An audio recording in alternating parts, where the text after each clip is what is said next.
예수님은 십자가에 달리시기 전날 밤에 겟세마네 동산에서 기도하셨습니다. 겟세마네 동산은 감람산 기슭 서쪽에 있는 동산입니다. 그러니까 감람산이라는 큰 산이 있고 이 산이 밑으로 쭉 내려갈 거 아니에요. 그래서 작은 동산, 그곳이 바로 겟세마네인데, 감람산은 올리브라고 그러죠. 감람나무의 열매를 기름을 짠 것을 올리브유라고 그렇게 말하죠. 감람산에 있는 감람나무에서 딴 열매를 기름을 짜는 곳이 겟세마네였을 겁니다. 히브리어로 겟세마네는 기름 짜는 틀, 그런 뜻입니다. 예수님은 이 겟세마네 동산에서 기름을 짜듯이 기름을 확 눌러줘야 되잖아요. 그러면 진액이 나오죠. 기름을 짜듯이 성경에는 땀방울이 핏방울같이 떨어질 만큼 그렇게 간절한 기도를 하나님께 드렸다고 그렇게 말씀합니다. 여러분 알다시피 예수님은 항상 기도하는 분이셨어요. 어디를 가시든지 항상 예수님은 기도하는 장소가 있으셨습니다. 겟세마네 동산은 예수님이 예루살렘에 머무실 때 밤이 되면 가서 기도하시는 장소입니다. 그렇기 때문에 가룟 유다가 대제사장이 보낸 이 무리들을 이끌고 예수님을 체포하러 겟세마네 동산으로 옵니다. 왜냐하면 항상 그곳으로 가셔서 기도하셨다라는 그 장소를 알고 있는 거예요. 가룟 유다가. 가룟 유다는 은 30냥을 받고 예수님을 팔기 위해 대제사장을 찾아가고, 예수님은 11명의 제자를 데리고 겟세마네 동산으로 가십니다. 예수님이 이 11제자 중에서 8명의 제자는 조금 멀찍이 떼어놓으셨어요. 그 8명의 제자에게 내가 저기 가서 기도할 동안에 너희는 여기 앉아 있으라, 그렇게 말씀하셔요. 그리고 베드로와 세베대의 두 아들 야고보와 요한 세 제자만을 데리고 좀 더 깊숙한 동산 깊숙한 곳으로 가십니다. 그리고 이 세자에게 38절에 말씀하세요. 내 마음이 매우 고민하여 죽게 되었으니 너희는 여기 머물러 나와 함께 깨어 있으라. 이 시간 여러분에게 권합니다. 예수님과 함께 했던 이 세 제자처럼 좀 더 예수님 가까이 가시기를 예수 이름으로 축원합니다. 부활하신 예수님 베드로를 찾아와서 물으세요.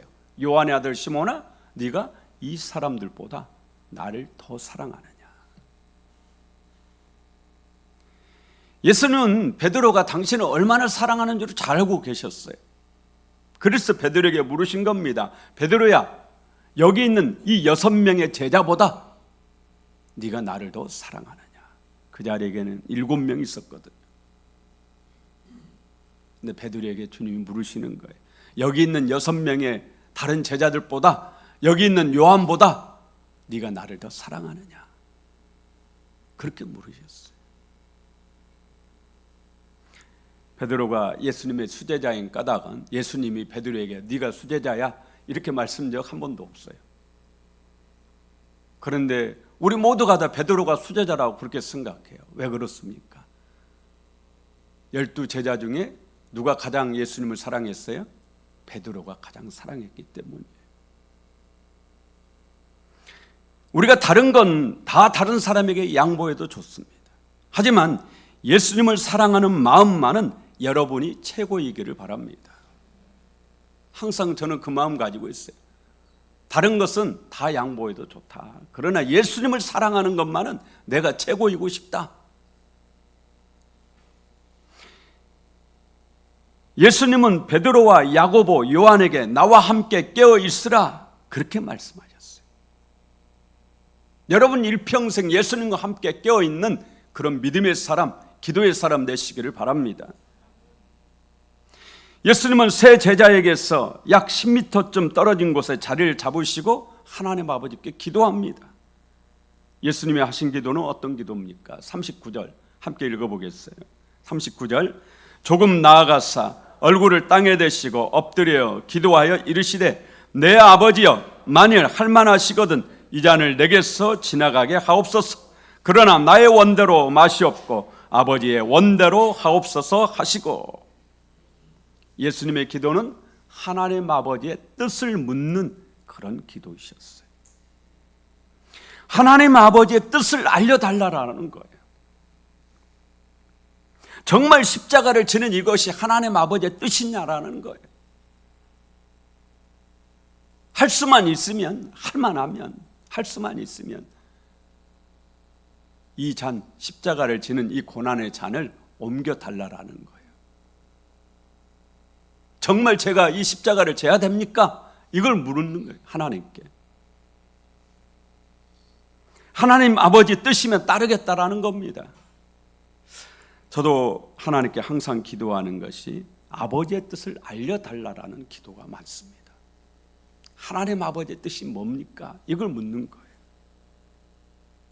우리가 왜 말씀대로 살지를 못하는 겁니까? 하나님 말씀이 나에게 주시는 하나님의 뜻이라는 분명한 확신이 없기 때문 아닙니까? 만약 여러분에게 하나님의 음성으로, 사람의 소리로, 여러분 혼자 있는데 갑자기 하늘에서 소리가 나는 거예요. 아무개야, 이번 전도대에 최선을 다하거라. 그래도 하나님 저 바빠서 안 됩니다, 그렇게 하시겠습니까? 분명 아닐 겁니다. 아무리 바빠도 교회에 나와서 전도하시게 될 겁니다. 그런데 하나님께 기도하면 하나님이 말씀을 해주셔야 되는데 말씀을 해주세요, 안 해주세요? 오늘 예수님의 기도에 하나님이 대답을 하세요, 안 하세요? 성경 어디를 찾아봐도 하나님 말씀을 안 하세요. 우리가 하나님께 기도해도 하나님이 속 시원하게 그냥 딱 말씀을 해주시면 좋은데 말씀을 안 하세요. 여러분의 기도와 오늘 예수님의 기도가 같다라는 겁니다. 예수님 무슨 특별한 기도를 드린 것이 아니고 여러분이 하는 기도와 예수님이 하시는 기도가 같은 거예요.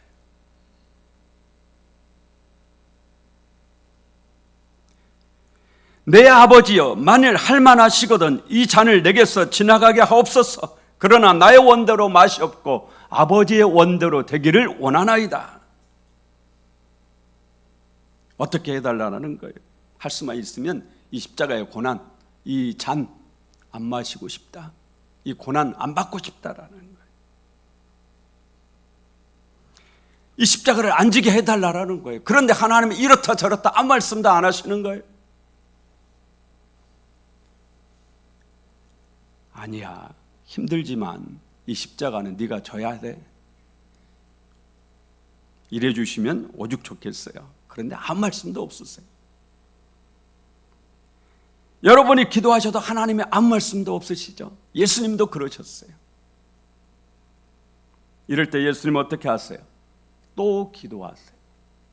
내 아버지여, 만일 내가 마시지 않고는 이 잔이 내게서 지나갈 수 없거든 아버지의 원대로 되기를 원하나이다.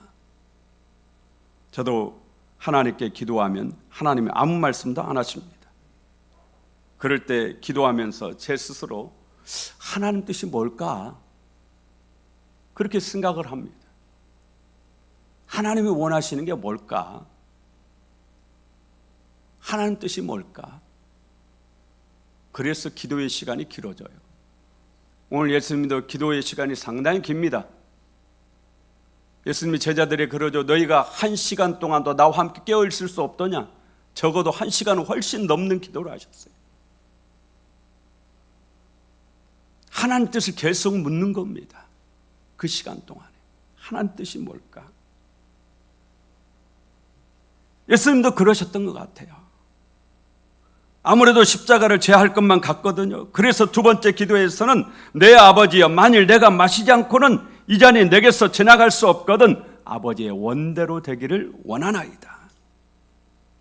예수님은 세 번째도 동일한 기도를 하셨다고 44절에 말씀하고 있습니다. 예수님은 하나님 아버지께 기도하면서 당신 스스로 하나님의 뜻을 알고 그 하나님 뜻에 순종하기로 결심을 하신, 그렇게 십자가를 지신 겁니다. 가끔 저한테 목사님 얼마 동안 기도해야 돼요? 몇 번이나 기도해야 돼요? 같은 제목으로 계속 기도해도 되는 거예요? 이렇게 묻는 분들이 있어요. 예수님도 한 가지 기도 제목 가지고 몇 번 기도하셨어요? 적어도 3번 이상 하셨어요. 그러면 하물며 우리 같은 사람이야 얼마나 많이 기도해야 되는 줄 알겠죠.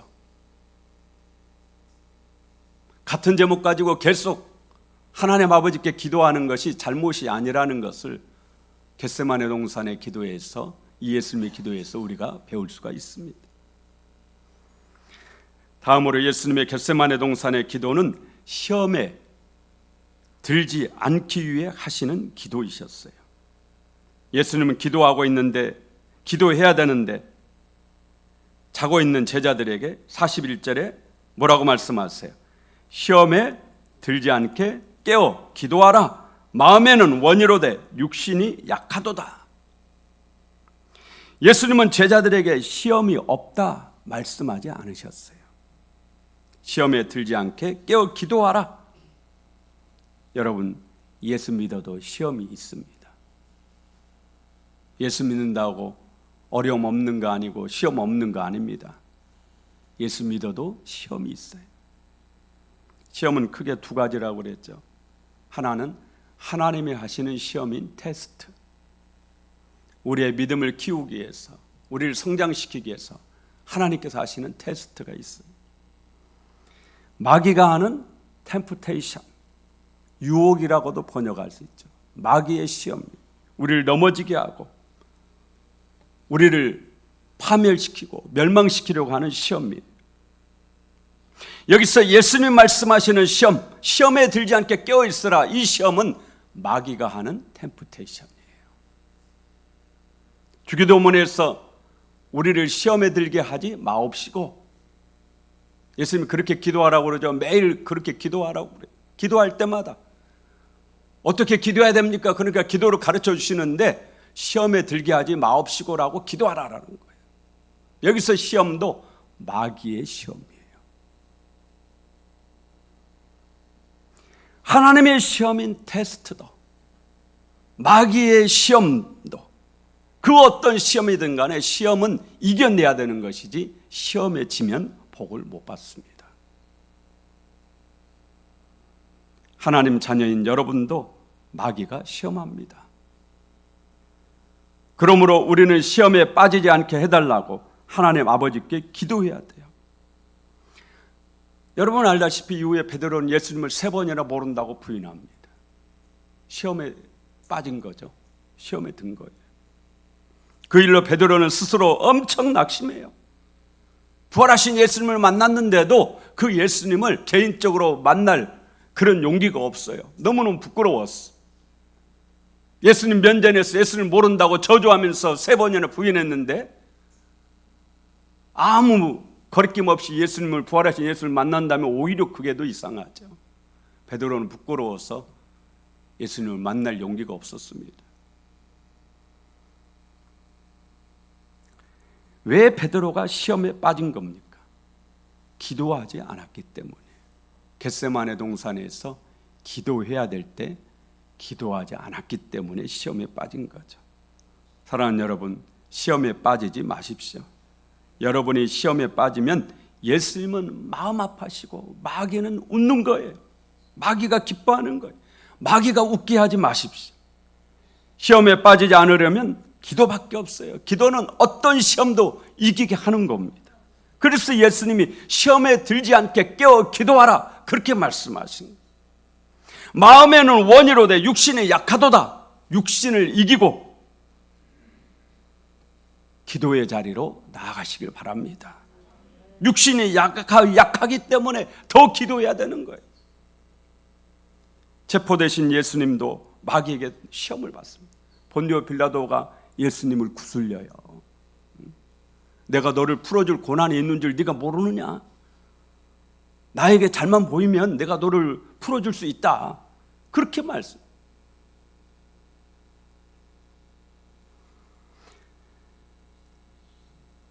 예수님을 위한 말 같지만 마귀의 시험인 겁니다. 예수님은 심지어 십자가 위에서도 시험을 받으셨어요. 십자가 아래에서 대제사장과 바리새인 서기관들이 예수님 비웃고 조롱하면서 뭐라고 그럽니까? 마태복음 27장 40절에 네가 만일 하나님의 아들이거든 자기를 구원하고 십자가에서 내려오라. 네가 십자가에서 내려오면 우리가 너를 믿겠다. 십자가에서 내려와라.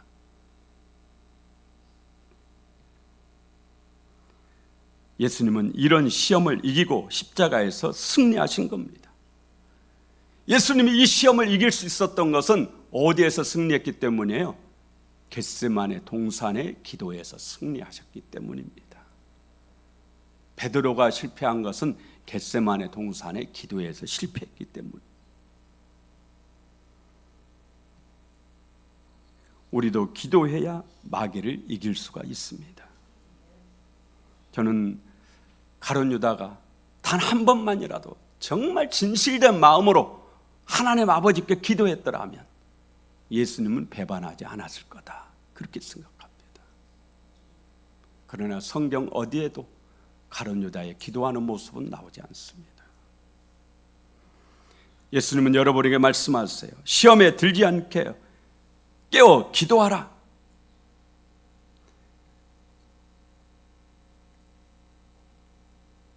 예수님도 여러 차례 시험한 마귀가 우리라고 그냥 넘어가겠습니까? 어떻게든 우리를 시험에 빠지게 하고 어떻게든 우리를 넘어지게 하고 어떻게든 우리를 무너뜨리려고 하는 것이 마귀입니다.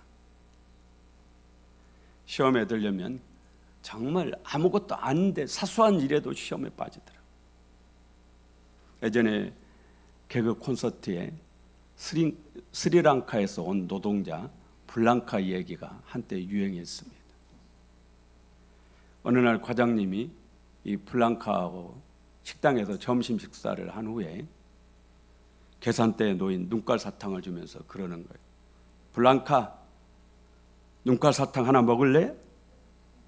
블랑카가 눈이 휘둥그레지는 거예요. 아니, 눈깔로 만든 사탕이. 그런데 과장님이 한술 더 뜨는 거예요. 야, 이번 주 토요일 저녁은 우리 집에서 밥 먹자. 우리 집사람 내장탕 끝내줘.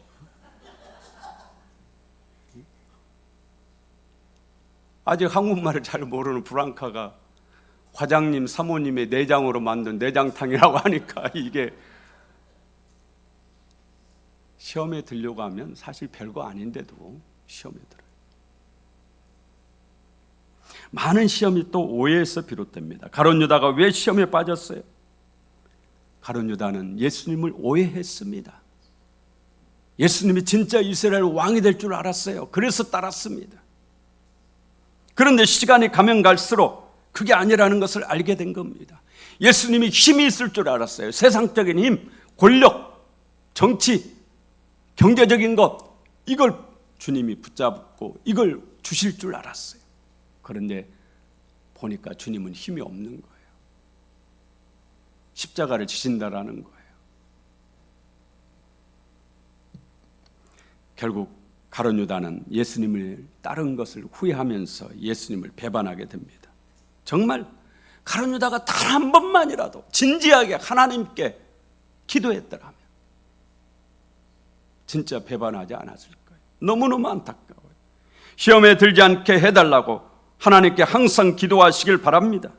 예수님은 마태복음 24장 12절에 말세에 사랑이 식어진다, 그렇게 말씀하셨어요. 지금 이 말세인 것은 우리 시대에 사랑이 없기 때문이에요. 우리 교회도 금년 표어가 사랑하는 교회인데 여러분이 정말 다 사랑하면 뭐 하려고 사랑하는 교회 하겠어요? 사랑이 없기 때문에 사랑하자고 그래서 사랑하는 교회라고 표어까지 붙인 거 아니겠습니까? 그런데 사랑만 식어지는 것이 아니라 기도도 식어집니다. 기도의 불을 다시 지피시길 바랍니다. 여러분 가슴에 기도의 불을 지피시기를 바랍니다. 기도의 자리로 나아오십시오. 시험에 들려고 할 때 더 기도의 자리로 나아가시길 바랍니다. 가룟 유다가 있어야 될 자리는 배반자의 그 자리가 아니에요. 대제사장, 바리새인, 서기관들이 있는 그 자리가 아니라 베드로와 야고보와 요한이 있었던 예수님 가까이 그 자리, 기도의 자리, 겟세마네 동산의 자리, 그 자리였어요. 여러분의 자리를 지키시길 바랍니다. 기도의 자리를 지키셔야 돼요. 마음에는 원이로되 육신이 약하도다. 육신을 이겨내야 되는 겁니다. 육신을 이기고 기도해야 되는 것입니다. 우리도 우리 모두만의 겟세마네 동산이 있는 겁니다. 기도해야 될 때가 있습니다. 겟세마네 동산 기도의 자리로 여러분 모두가 나오시기를 예수 이름으로 축원합니다. 이 시간 우리 함께 통성으로 기도합시다. 예수님의 겟세마네 동산의 기도를 생각하면서 정말 우리 앞에도 예수님처럼 십자가의 길, 고난의 길, 시험의 길, 마귀가 세상 마지막 때라 더 발악을 하면서 할 수만 있거든, 할 수만 있으면 믿는 자들도 선택받은 자들도 넘어지게 하려고 그렇게 발악을 하고 있고 우는 사자처럼 그렇게 우리를 호시탐탐 노리고 있습니다. 이 시간 주여 기도를 회복하게 해달라.